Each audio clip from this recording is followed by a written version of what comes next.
Olá pessoal, vamos começar a nossa última unidade. Eu acho que vocês devem estar doidos para finalizar essa disciplina. Então, nós estamos mais perto do que nunca. Então, a gente tem essa aula de conteúdo hoje. Na próxima sexta-feira a gente faz uma aula prática. Na semana que vem tem uma outra aula de conteúdo. E no máximo pode ter uma terceira aula de conteúdo e a gente finaliza o nosso conteúdo da nossa disciplina. A aula de hoje não vai ser assim, uma aula muito assim, complicada de acompanhar, ela é bem simples, ela vai ser um pouco extensa, tem muitos slides, mas ela é simples, é mais questão de sintaxe, mais questão de utilização da estrutura, que nós também estamos no último conteúdo, que é vetores e matrizes, a gente vai dar aula de vetores hoje, então vai ser uma aula bem assim, tranquila. Então é um material que você vai talvez precise consultar depois, porque tem vários detalhezinhos de como é que se declara, inicializa, percorre, altera, esses detalhes. Mas então vai ser não tem, assim, eu não fiz nenhuma aplicação direta, não tem nenhuma aplicação multimídia mais difícil para ser utilizada. Então tá bem, os exercícios são bem simples, é mais para vocês perceberem mesmo como é que faz, utiliza essa estrutura, tá certo? Então vamos lá, vamos acompanhar aqui que a aula hoje vai ser um pouco extensa. Bom, vetores. Considera uma aplicação que registra ao longo do dia as temperaturas a cada hora, tipo uma média de temperatura por hora. E aí no final você que gostaria de ver poderia ser uma aplicação multimídia, gráfica, tipo essas médias durante o dia, das 24 horas, tipo se aumentou ou diminuiu. Claro que durante perto do meio-dia vai ser mais quente, perto da noite vai ser mais frio, e você gostaria de ver um gráfico sobre isso. Como faria isso? Como guardar 24 valores de temperatura numa aplicação? Bom, assim surge a pergunta como você faria isso. Será que você faria uma aplicação como essa? Tipo, declararia float, temperatura 1, 2, 3, 4, até 24? Não é muito inteligente, né? Imagina você ter que fazer isso, né? Deus me defenda, né? Ter que criar 24, certo? Variáveis, né? Só para botar uma informação que estão relacionadas entre si. Então a gente não faz isso, né? Então é para esse fim, né, para esse objetivo que a gente vai utilizar a aula de hoje, que é sobre vetores. Espero que tenha ficado claro que a solução proposta no site lá anterior não é apropriada. Então, como resolver? Através de um vetor. Um vetor é uma lista de elementos, é um conjunto, certo? Então tem vários valores, geralmente esses elementos têm uma relação semântica entre si, ou seja, existe uma relação entre eles, por exemplo, temperatura. Eu poderia guardar as 24 temperaturas, né? Esses elementos são temperaturas, tem relação entre si, 24 temperaturas, e um vetor de 24 elementos. Então, esta seria uma boa aplicação para a utilização de vetor. Em alguns outros materiais, vocês vão encontrar o termo array, certo? É muito comum, você pesquisar no Google, na internet, exemplos, você vai ver a expressão array. Array, certo? É uma expressão que também acaba estendendo um pouco mais o conceito de vetor, pelo menos na minha opinião, né? Porque existe nas listas encadeadas e tudo mais, alguns utilizam a expressão array, existe também as que têm tipos diferentes na mesma estrutura, enfim, mas nesta aula, nesta disciplina, a gente vai utilizar a expressão vetor, mas para cá se eu falar de array, você vai estar referente que é a mesma coisa, a mesma estrutura, certo? Estou falando representando a mesma estrutura.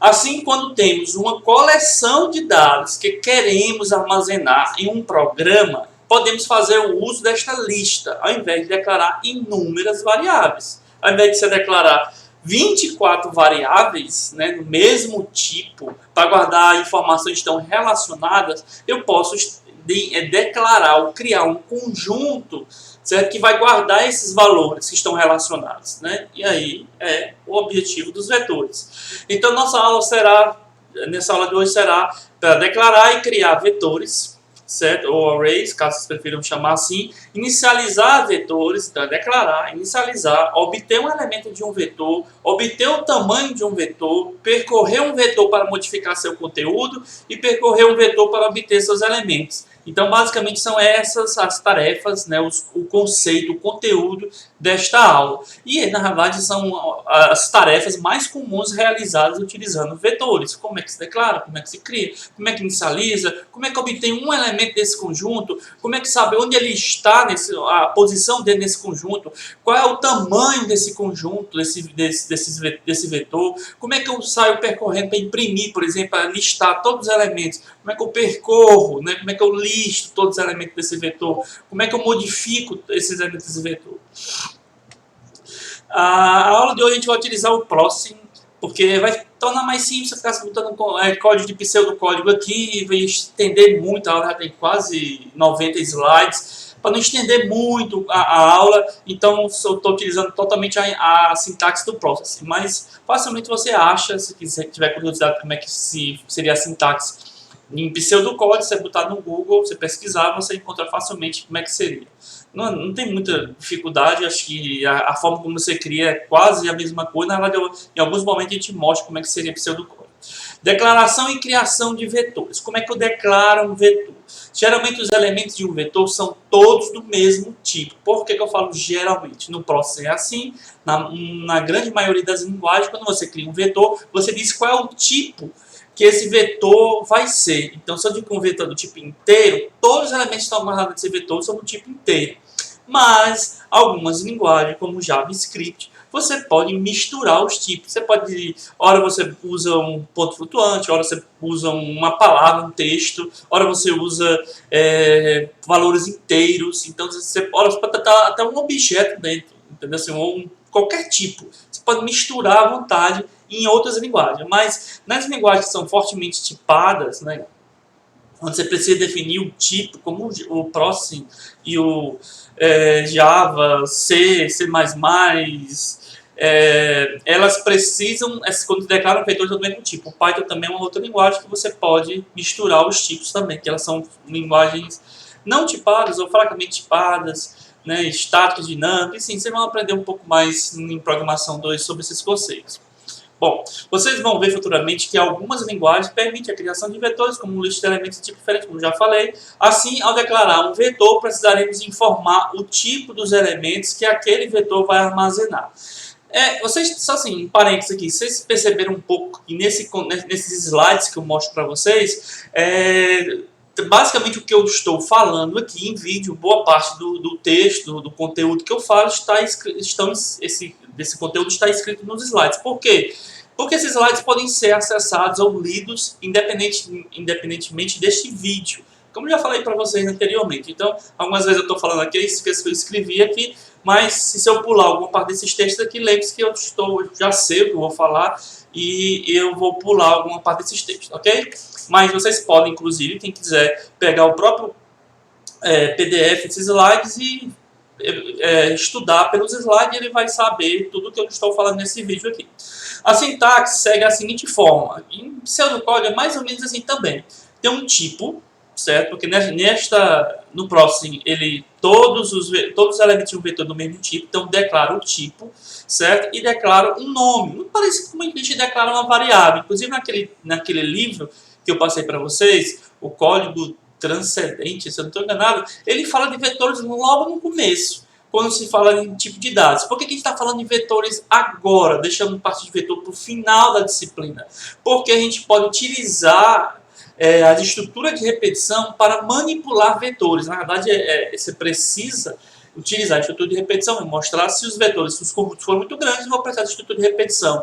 Logo, tem que vir, geralmente, após as estruturas de repetição. Poderia vir, inclusive, antes das funções. Poderia, certo? Então, não existe uma relação direta entre vetores e funções. Existe uma relação direta entre estrutura de repetição e vetores. Naquele livro, quando ele fala logo no começo do livro sobre variáveis e fala sobre vetores, ele não tem como manipular todos os elementos com vetores, porque não foi dada a estrutura de repetição ainda. Então, acho que não é muito lógico você dar vetores sem antes dar a estrutura de repetição. Bom, qual a diferença da declaração de um vetor para uma variável? Basicamente é esses colchetes aqui no meio. Ó. Esse colchete diz que esta variável, que um vetor é uma variável, certo? Com esse nome que você vai definir, é deste tipo, assim como na outra qualquer tipo de variável, mas quando você coloca Esses colchetes no meio dessa declaração, você está dizendo que esta variável vai ser do tipo vetor, certo? Mas, professor, como é que é o seu tamanho? Calma, chega já lá. Certo? Então, o tipo dos elementos a serem armazenados, como já falei, pode ser inteiro, char, boolean, entre qualquer outro. Pode ser um color, cor, pode ser um monte de tipos. Na verdade, existe vetor para quase todos os tipos que o Processing aceita. Os colchetes informam o Processing que você vai querer criar uma lista de elementos, um conjunto de elementos e não uma simples variável. É o que diferencia a declaração de uma variável para uma declaração de um vetor. São esses colchetes aqui. E o nome do vetor fica por sua conta, assim como você declara uma variável. Apenas lembre-se de obedecer às regras de nomenclatura, né? Não pode ser o mesmo nome, tipo, não pode usar setup, não pode usar draw, não pode usar um número antes do nome, assim como a gente aprendeu na aula de variáveis. Enfim, resumindo toda aquela história, um vetor é uma variável, certo? Então, um vetor não deixa de ser uma variável qualquer. Só tem algumas características, né? Uns detalhes um pouco a mais que a gente vai estar aprendendo nessa aula de hoje. Então, declara-se um vetor assim como a gente declara uma variável. Pronto, assim, ó. Isso é uma declaração de alguns vetores. O vetor de temperatura, do tipo ponto flutuante, float, com os colchetes aqui no meio. Um vetor de quantidades, de inteiros, com os colchetes aqui no meio. Um vetor de letras, com os colchetes aqui no meio, ó, char. E um vetor de respostas, por exemplo, poderia ser um conjunto de respostas de uma prova, poderia ser verdadeiro ou falso. E aqui do tipo boolean, certo? Então são 4 vetores, tá aqui os colchetes, com 4 tipos diferentes. São bons exemplos. Está vendo como é parecido com a declaração de variável? A única coisa que muda na declaração é colocar os colchetes ali entre o tipo e o nome. Percebe que os colchetes vão preparar o processing para alocar espaço apropriado na memória, para acomodar não só um elemento, mas uma lista deles. Não sei se vocês viram isso na introdução ao curso SMD. Quando você declara uma variável, eu já falei isso anteriormente, só relembrando. Quando você declara uma variável, você diz para a máquina, né, para o sistema operacional, né, você que diz a sua linguagem está utilizando, no caso o Processing, ela diz assim, olha, guarde um espaçozinho de memória aí para guardar essa informação. E dependendo do tipo, esse espaço pode ser pequeno ou pode ser grande, né? Então, um boolean é um espaço bem pequenininho, só um bit, né, que é verdadeiro ou falso, 0 e 1 é o menor tamanho de variável, e um float, né, um espaço grande, porque ele guarda um número que tenha uma quantidade de valores depois da vírgula grande, tanto antes da vírgula como depois da vírgula, certo? Então é um espaço grande. E quando você declara um vetor, você está declarando um conjunto de valores, desculpa, é um conjunto de valores, certo? E quando você declara esse conjunto de valores, você precisa avisar, olha, guarda um espaço de memória aí que lá vai uma penca de valores para ser armazenados. Então, geralmente você diz quantos números são, quantos valores são, para que o sistema operacional saiba armazenar, guarde um espaçozinho lá para caber aquele conjunto de elementos. Certo? Geralmente as linguagens, a maioria das linguagens funcionam desta forma. Algumas linguagens existem os vetores ou os arrays dinâmicos, né? Os vetores dinâmicos. Os vetores dinâmicos você diz assim, ei, eu vou guardar um conjunto de elementos, mas por enquanto guarda só o primeiro. Aí no momento que você insere, ele solicita ao computador, né, o sistema operacional, tá aqui mais um elemento. Então ele vai lá, guarda e ele vai criando esse espaço em tempo de execução, certo? E muitas vezes, se você não tiver cuidado, essa criação de espaço em tempo de execução pode dar um estouro de memória e você papocar, vamos dizer assim, seu sistema operacional e ele reiniciar, dar um erro de memória. Isso era muito comum quem utilizava vetores dinâmicos, utilizando a linguagem como C ou C++, onde você ficava criando elementos. E se você errasse uma estrutura de repetição e saísse criando espaço de memória, ele ia estourar sua memória e seu sistema operacional ia travar e teria que reiniciar o computador. Era muito comum quando isso acontecia, quando você criava ponteiros e dizia qual é o endereço de memória, e você às vezes errava e usava o endereço de memória que já estava ocupado pelo sistema operacional.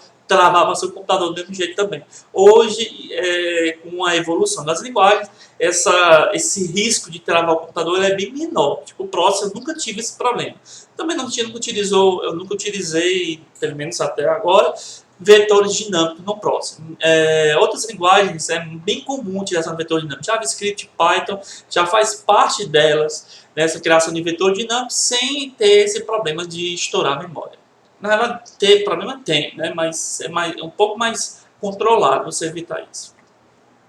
O que fica faltando informar para o Process é quanto espaço devo separar na memória para esta lista, em outras palavras, que tamanho será essa lista. Aí vem a segunda parte do nosso problema, que é declarar e criar vetores. A gente declarou, né? A gente já viu aqui como é que se declara vetores. Agora eu preciso, é um pouco diferente de variáveis. Não há variável, int x é igual a 0. Então você declara e você instancia, né? Você atribui um valor para aquela variável. Aqui eu estou só declarando. Agora eu preciso inicializar, instanciar esta variável com um valor. Já que é um vetor, é um conjunto, eu preciso dizer quantos elementos esse conjunto vai ter e quais serão os valores que eles terão, ok?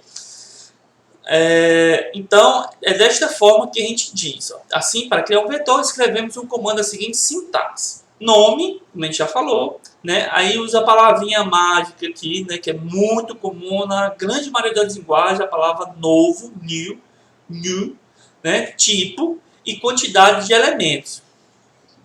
Então, é aqui nessa quantidade de elementos que eu digo quantos elementos eu vou ter, o tipo. Você precisa repetir, vou te mostrar um exemplo, a gente declara o tipo para sincronizar, assim, né? Para bater, casar a quantidade de elementos desse tipo com a declaração.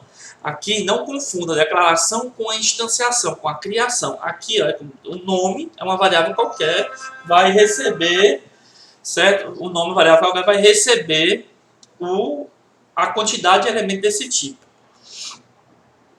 Como eu já falei, então vamos seguir. É o comando que fará a alocação de memória, em outras palavras, é o comando que é usado para efetivamente criarmos um novo vetor. Então, um exemplo de criação de vetores. Aqui eu declaro, está aqui em cima, como a gente já viu, e aqui é quando eu crio. Veja que o tipo que eu estou dizendo, são 24 pontos flutuantes que serão colocados em temperaturas. Então, essa temperatura tem que ser do tipo float, com os colchetezinhos assim, tem que ser um vetor. Certo? Então, assim, geralmente, quando você atribui, eu mostrei aqui separado, mas eu vou mostrar aqui um exemplo. É muito comum que você já instancie, né, declare e instancie na mesma linha de comando. Por exemplo, temperaturas é do tipo ponto flutuante, é um vetor do tipo ponto flutuante, e está aqui a criação desse conjunto, com essa palavrinha new aqui, certo? Float, com 24 posições, 24 elementos. Então, a declaração e a instanciação, a criação deste vetor, certo? É um pouco diferente, vocês estão vendo aí, é um pouco diferente de uma variável comum, como inteiro, certo? Como um ponto flutuante, que você poderia atribuir um valor. Como não é um valor só, é um conjunto, então precisa eu criar, instanciar com essa palavrinha verdezinha aí, reservada, né, novo conjunto, dizendo o tamanho. É aqui onde eu digo o tamanho desse conjunto. Logo, o vetor, quando você declara e você cria, ele tem tamanho fixo. E você não pode mudar o tamanho. Além de você ter que criar uma outra variável. Você não pode criar um novo vetor. Então, você pode até chegar a dizer que temperatura agora é um vetor de 36 ou de 48 posições. Na verdade, você ia dizer que era um new float 48. O que você está fazendo não está alterando também aquele vetor. Você está criando um novo. Então, todos os valores que estavam lá, se você fizer isso, você vai perder, vai substituir. Ok? Então, não dá para mudar o tamanho de um vetor em tempo de execução. Depois que você declara, quando você estabelece lá em cima com variável global ou variável local, você tem que usar ele até o final da aplicação do programa. Uma vez criados, os vetores têm as seguintes características: elementos, posição e tamanho. Então, são três coisas muito importantes que vocês precisam lembrar nos vetores. Os elementos, quais são os valores que foram guardados, quais são as posições desses elementos e qual é o tamanho desse conjunto. Certo? Apesar de você ter atribuído um tamanho, mas é sempre bom nas estruturas de repetição, na forma como você acessa, você utilizar, consultar o tamanho, saber como é que você recupera o tamanho de um vetor. A gente vai ver alguns exemplos. Certo? Então está aqui uma representação, né, gráfica, vamos dizer assim, de um vetor V, e está aqui valores inteiros postos aqui dentro do vetor. E aqui, ó, lembrar, aqui dentro desse vetor está aqui, ó, um conjunto de valores. Isso aqui são os elementos, certo? E isso aqui embaixo são os índices, são as posições onde esses elementos estão. Por que é importante os índices? Para poder acessar, se eu quiser, por exemplo, imagine que eu tenho um vetor de notas de alunos da turma de vocês. E aí eu preciso guardar, tipo, o primeiro vetor poderia ser de nomes, o segundo vetor poderia ser a primeira avaliação, o terceiro vetor poderia ser a segunda avaliação e assim por diante. Na verdade, a gente vai ver que, para este caso, o ideal seria usar uma matriz, né? Que eu não precisaria ficar criando vários vetores. Enfim, mas vamos voltar para esse exemplo aqui. Então, eu quero saber, por exemplo, qual é a nota do João. João está é o quarto, né, elemento do meu vetor. Então, eu iria verificar 1, 2, 3, 4, ou seja, o quarto elemento do vetor, onde os índices começam sempre de 0, é o valor 12, se isso aqui fosse uma nota, claro. Né? Então, o quarto elemento é o índice 3, certo? E o valor que está lá guardado, armazenado, é o valor 12. Certo? Então, não confundir índice com elementos, certo? E esse vetor tem tamanho 10. Então, são três coisas que a gente sempre vai estar manipulando com vetores. São os valores que estão dentro dos vetores, as posições desses valores e o seu tamanho. Porque eu preciso criar com esse tamanho, eu preciso saber qual o tamanho, eu preciso dividir esse tamanho pela metade para saber que elemento está no meio. Enfim, para percorrer esse vetor, eu preciso saber o tamanho para colocar na estrutura de repetição, por exemplo.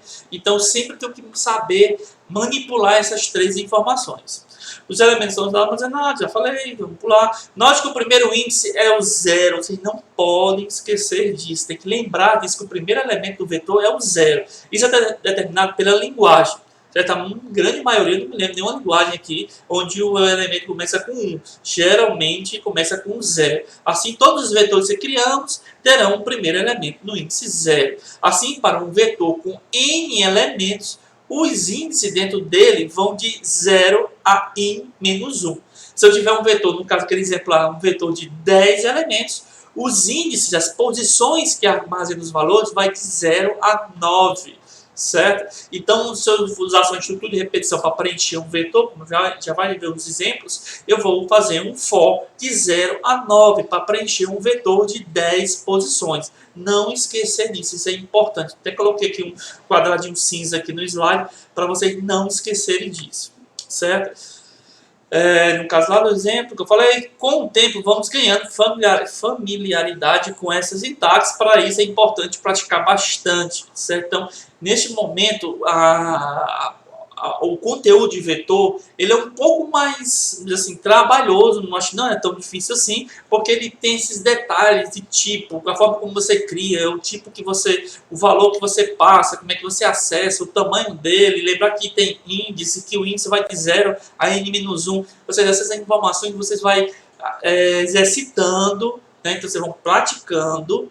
Eu sei que vocês agora estão livres da disciplina de introdução a SMD, vão ter mais tempo agora, então essa parte final que é um pouco mais trabalhosa, vamos praticar. Eu coloquei uma lista de exercícios aqui, um exercício no final, por enquanto exercícios bem tranquilos, são fáceis de resolver, nada muito complicado, difícil, certo? E também eu vou disponibilizar uma lista de exercícios que a professora Mara preparou para a turma dela, para quem quiser praticar. Esse não é uma ótima oportunidade, certo? Então vamos praticar para você se acostumar com a sintaxe da criação de vetores. Por exemplo, primeiro exercício, declara um vetor do tipo inteiro com 30 elementos, certo? Então vá lá, nesse momento agora, declarar. Como é que se declara? Lembra? Declara um vetor, como é que eu digo que tem 30 elementos nesse vetor? Então vá lá, relembra aí, volta aí os slides aí para relembrar como a gente fez. Bom, a gente aprendeu a declarar, a gente aprendeu agora a criar, agora a gente vai aprender agora a inicializar ou instanciar. Eu falo a palavra instanciar, neste caso é porque um conjunto é como se fosse um objeto, certo? Na verdade, ele é um objeto, certo? Você vai ver um pouco mais sobre objetos em programação 2, certo? Então, instanciar é criar uma instância de um conjunto, no caso, né? Um objeto, né? Uma entidade, um elemento por si só, a instanciar é isso. Mas eu vou usar a palavrinha correta, neste caso aqui, que vocês não viram em programação de objeto e de inicializar. Como inicializa um vetor? Como é que eu atribuo valores para este vetor? Como é que eu preencho esses vetores com valores? A inicialização de um vetor é a forma mais simples e direta de preencher. Então é muito simples, partiremos direto por um exemplo. Certo? Aqui um exemplo aqui de um vetor V.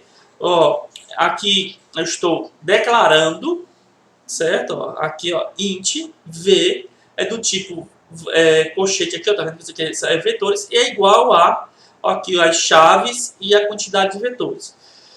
Professor, eu não preciso usar o new lá? Não, não precisa. Quando você faz isso aqui, o próximo entende que você está criando um vetor com esses valores. Você vê que está já inicializando, declarando aqui o int, certo? Está dizendo que é um vetor e já está dizendo qual é o tamanho dele, pela quantidade de elementos que tem aqui separado por vírgula, certo? Está fazendo tudo aqui.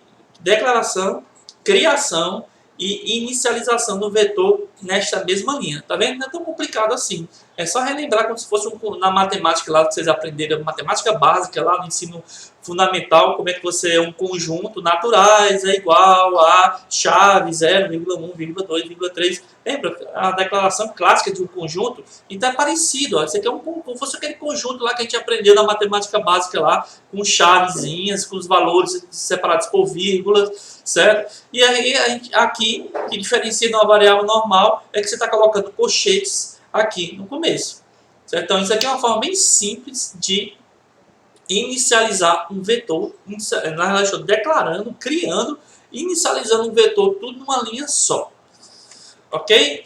Elementos instalados entre chaves, elementos separados por vírgulas, tem que ter um ponto de vírgula no final, porque é uma instrução. Então essa aí é a sintaxe de como você trabalha com um vetor. Vale ressaltar que no caso de vetores criados com o comando new, o próximo vai se encarregar de inicializar o vetor, preenchendo-o com zeros, certo? Em todas as posições. Então, quando você usa o new lá no próximo, ele automaticamente cria o vetor para você e preenche de zero. Já te entrega ele pronto. Tá aqui seu vetor e está todo preenchido de zero. Então, se você vai utilizar um vetor e precisa preencher de zero, não precisa preencher, você não precisa fazer um master repetição ou encher de zero, ou botar em int v, vetor, né, colchetes, igual a abre chave 0,0,0,00000. Não precisa fazer isso. Também você bota um new, o próximo automaticamente já preenche seu vetor com zero. Ok? Neste caso, nós podemos escolher os valores de inicialização, usando o new, você não consegue escolher os valores, vai ser tudo zero mesmo. Okay? É uma forma de facilitar a sua vida. Então, eu estou criando, assim como você cria uma variável int x, ela, por padrão, ela tem um valor zero, né? Ela está um valor nulo. Você manda int x, manda print x, ele vai aparecer com um valor zero, que é o valor padrão.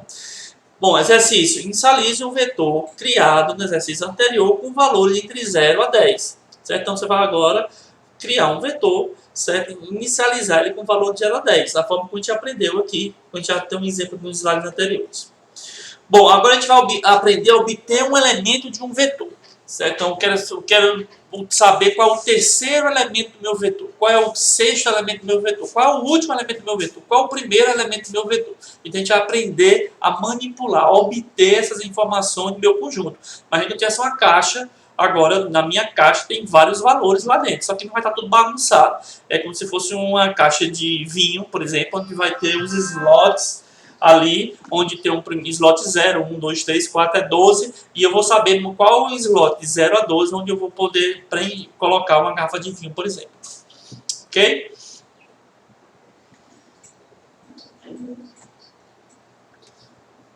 Só um instante, colocando o celular no silencioso. Desculpa. Como o vetor é uma lista que cada elemento está em uma posição identificada por um índice, o acesso a um elemento particular de um vetor é feito pela sintaxe. Nome do vetor e o índice. E os colchetes aqui. Então, basicamente, V, por exemplo, um vetor V, eu vou botar V0 é o primeiro índice desse vetor. V2 é o terceiro índice desse vetor. V5 é o sexto índice desse vetor. Então é a forma como eu acesso os elementos. É bem simples, né? Isso não é muito complicado. Está aqui um exemplo. Certo? A opção é o primeiro elemento de um vetor. Int, primeiro, uma variável aqui chamada primeiro, do tipo inteiro, vai receber o primeiro valor do vetor V na posição 0. Certo? Então é desta forma que eu acesso, que eu obtenho, eu recupero um elemento específico de um vetor, passando a sua posição, o seu índice, através do colchetes e o valor aqui inteiro. A tentativa de acessar uma posição que não existe vai resultar em um erro. Por exemplo, se vocês não lembrarem que um vetor com 10 posições de tamanho 10, se você tentar acessar V10, que o índice começa no 0, ele vai dar um erro. Você está acessando uma posição, certo, que não existe, certo? Porque seu vetor vai de 0 a 9, mesmo tendo 10 posições. Tipo, nesse vetor aqui, ó, int v, eu boto aqui valores quaisquer, aqui 9, menos 32, 1, 2, 3, 4, 5, 6, 7, 8, 9, 10. 10 valores. Se eu tentar acessar o V10, ele vai dar esse erro aqui. E você tem que aprender só entender esse erro, lembrar desse erro. Esse erro é muito comum quem mexe com vetor. Ele diz, ó, array index out of bounds. Né, o índice do vetor está fora dos limites. E o exception que é um erro. Né, no caso ele diz 10, né, o índice 10, esse index está fora dos limites. Certo? Então a gente tem que aprender isso aqui. Quando vocês encontrar esse tipo de erro, index out of bounds quer dizer que o índice que você tentou acessar está fora dos limites. Ou pode ser, você botar aqui V-1, que não existe, vai dar esse erro. Você botar V12, V20, V30, não existe essa posição e ele vai dar esse erro. Certo? Leia a mensagem, como já falei, ok. Imprima o sétimo elemento de um vetor. Exercício para vocês fazerem agora. Certo? Imprimir o sétimo elemento. Bom, vamos seguir. Obter o tamanho de um vetor. Por que obter o tamanho de um vetor é importante?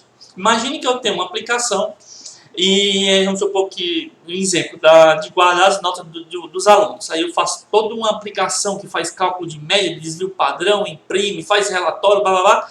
E aí eu tenho uma turma de 25 alunos. E no semestre seguinte, a turma foi para 30. E aí, eu vou mudar todo o meu código para que toda a repetição, a parte de criação de relatório, de média, tudo para aumentar para 30, né? Eu vou ter que mudar todo o meu código para 30. Se eu considerar sempre o tamanho do vetor, independente do que tamanho seja, se vai ser 15, 10, 20, 30, e se eu preparar todo o meu código considerando o tamanho do vetor, é muito simples. Eu vou lá no começo, na minha variável global, que eu tenha lá alunos, que o tamanho seja lá 25, eu mudo para 30, e todo o meu código vai estar funcionando corretamente. Se eu considerar o tamanho do vetor. É muito parecido com o que a gente faz quando considera a largura de uma tela, a altura de uma tela. Se eu considero a largura de uma tela para desenhar um elemento sempre para posicionar no meio, se eu aumentar o tamanho da minha tela, esse elemento vai aparecer sempre no meio. Certo? Então é parecido um pouco com isso. Então, obter o tamanho do vetor é importante para você deixar seu código paramétrico, para que você mude o tamanho do vetor depois e seu código não quebre, não dê aquele erro lá de fora dos limites. Ok? Como eu obtenho o tamanho do vetor? Com esse ponto length aqui, certo? Tamanho desse vetor V. Então aqui é um exemplo que eu estou obtendo o tamanho, colocando uma variável inteira, int tamanho. Essa variável inteira vai obter o tamanho desse vetor V através desse ponto length aqui, certo? Não pode deixar de usar esse pontinho, não pode esquecer. Então isso aqui é a sintaxe aqui, faz parte da notação. Pronto, exercício. Agora imprima o tamanho do vetor do exercício anterior. Não sei se a gente viu lá, vocês imprima lá o tamanho, só para vocês se acostumarem a utilizar. Não é length com parênteses, certo? Que algumas variáveis utilizam o length como se fosse uma função, com parênteses aqui. Não é. É desta forma aqui, ó, certo? É como se fosse... Quem já ouviu falar, entende um pouco da orientação a objeto. O vetor é um objeto e esse length é um atributo dele, é uma propriedade, é uma variável dele. Não é um método, não é uma função. Certo? Agora imprima o último elemento do vetor. Então, assim, agora a ideia é que vocês mudem o tamanho do vetor e agora vocês acessem o último elemento utilizando a variável length. Essa aqui eu vou mostrar como é que seria a solução. Okay? Sabemos que os índices nos ajudam a achar os elementos para determinada posição. Sabemos também que o tamanho do vetor é n, certo? Então, o último elemento estará na posição n-1. Isso é só para relembrar vocês que o índice, né, a localização dos vetores começa com 0. Então, a última posição vai ser n-1. Então, o n vai ser o v.length aqui, né, o tamanho dele. Certo? Então, a primeira coisa que vocês vão fazer é recuperar o tamanho de v, atribuindo essa variável inteira n. O derradeiro elemento de um vetor vai ser esse v n-1, né, onde n é o tamanho. Certo? Então, esta é a forma como eu acesso de forma genérica, sem importar muito com o tamanho do vetor. Esse vetor pode ter tamanho 10, pode ter tamanho 20, pode ter tamanho 30. Eu posso mudar lá na minha variável o tamanho dele e o meu código vai estar funcionando corretamente, sem preocupar se vai quebrar ou não com a alteração do tamanho do vetor. Muito parecido lá com o uso da variável width e height, né, de altura e largura. Ok? Tudo em uma única linha. Int derradeiro é igual a v.length menos 1. Então, é só uma simplificação. Aqui dentro, meu n está sendo substituído pelo v.length.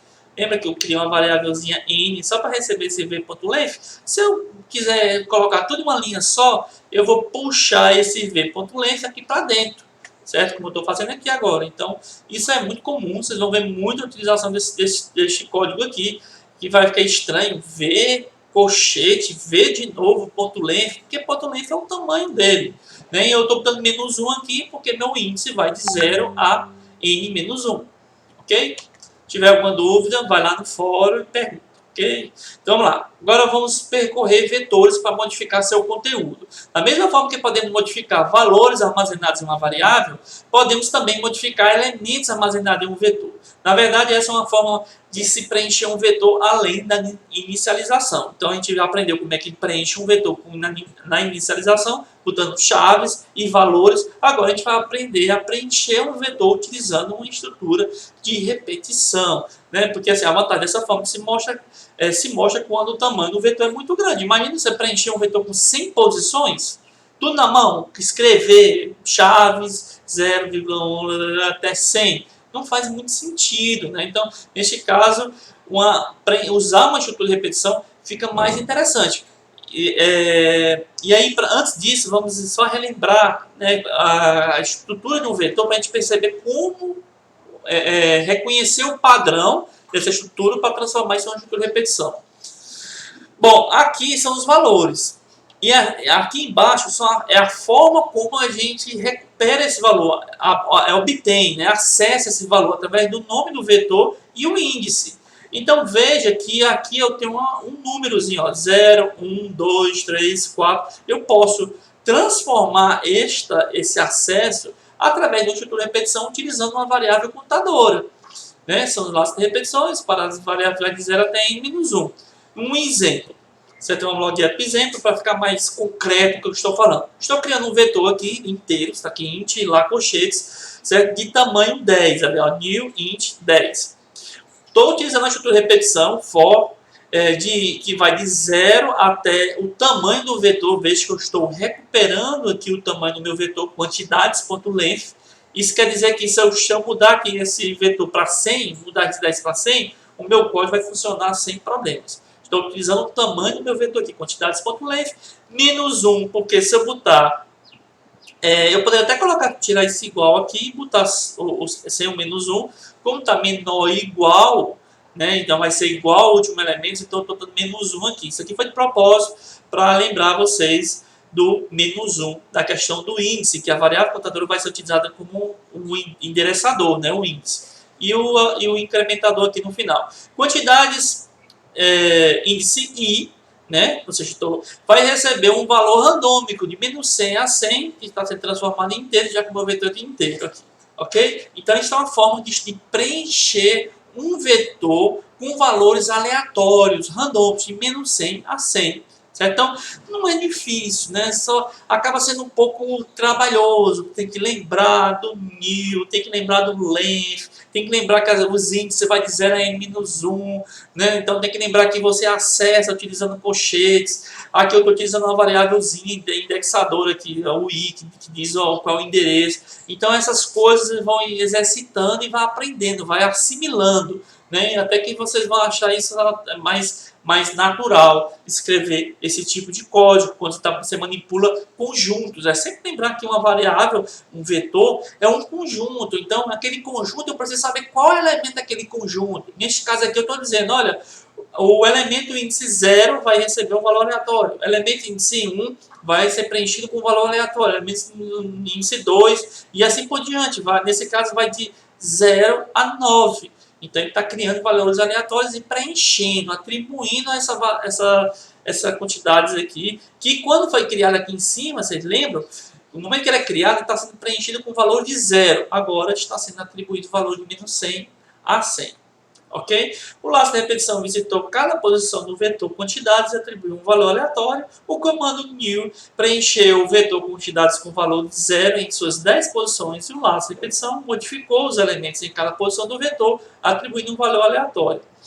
Exercício. Que modificações seriam necessárias no código para que o vetor quantidades tenha 500 posições e seja completamente preenchido? O que eu preciso mudar aqui? É bem simples. Certo? O que eu preciso mudar para ter agora um vetor de 500 posições e totalmente preenchido, com 500 valores? Então vá lá, se tiver alguma dúvida, visita o fórum.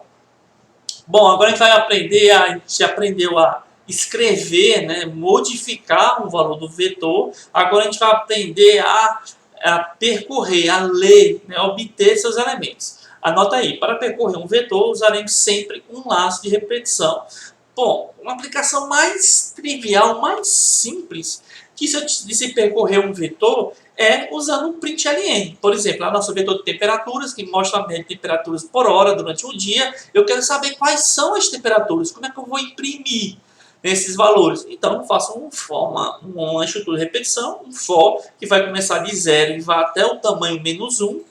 Né, ou quantidades.length menos 1, e eu vou dar um println quantidades com o izinho aqui, ó. Então o i vai começar com 0, depois 1, depois 2, depois 3. É bem simples. Então é esta forma de percorrer. Você vai jogar esse código aqui, né, com aquele código anterior de que eu já gerei, eu vou ver os valores. Okay? O laço de repetição visitou cada posição do vetor, quantidades, e imprimiu o valor armazenado em cada uma dessas posições.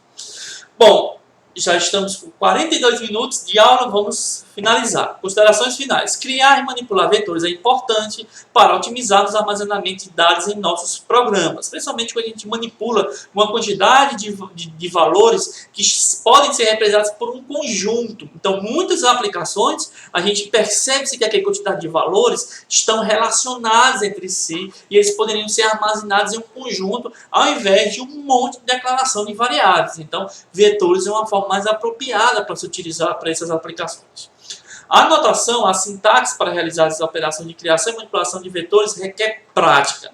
Então vocês têm que praticar bastante para entender, para lembrar onde usa o colchete, como é que acessa um elemento de um vetor, como é que se cria um vetor, como é que inicializa um vetor. Então esses detalhes vêm com a prática. Certo? É importante não acumularmos dúvidas, use os fóruns. Agora a gente vai finalizar com alguns exercícios. Esse primeiro exercício é bem simples, não tem nada com multimídia, não tem nada de aplicação, é mais você só aprender mesmo como é que cria um vetor. Cria um vetor de inteiros com 20 posições, preencha com valores aleatórios e exiba as seguintes informações. Todos os elementos do vetor, usando print, né, listados em uma única linha. Um valor de índice escolhido de forma aleatória, então, tipo, se fosse sortear um número desse conjunto, então você vai lá e sorteia e mostra o valor desse sorteio do índice e o valor que está na posição desse índice, então o elemento que se encontra no índice escolhido e o elemento que se encontra na posição anterior ao índice escolhido e na posição seguinte. Então, como se eu pegasse, sorteasse o número e eu quero ver qual é o valor que está nesta posição, na posição anterior e na próxima posição. Tome cuidado para não extrapolar os limites do vetor e não acessar um valor que não existe. Certo? Agora, uma aplicaçãozinha um pouco mais gráfica, né, visual. Faça um programa que armazene um vetor contendo 10 valores inteiros. Esses valores deverão ser definidos de maneira aleatória e estar no intervalo de 20 a 80. Seu programa deverá imprimir os valores armazenados no vetor e utilizar esses valores para definir tamanhos de retângulos a serem desenhados na tela, como indica a figura abaixo. Vocês, inclusive, vão fazer isso muito no final da disciplina de matemática aplicada multimídia.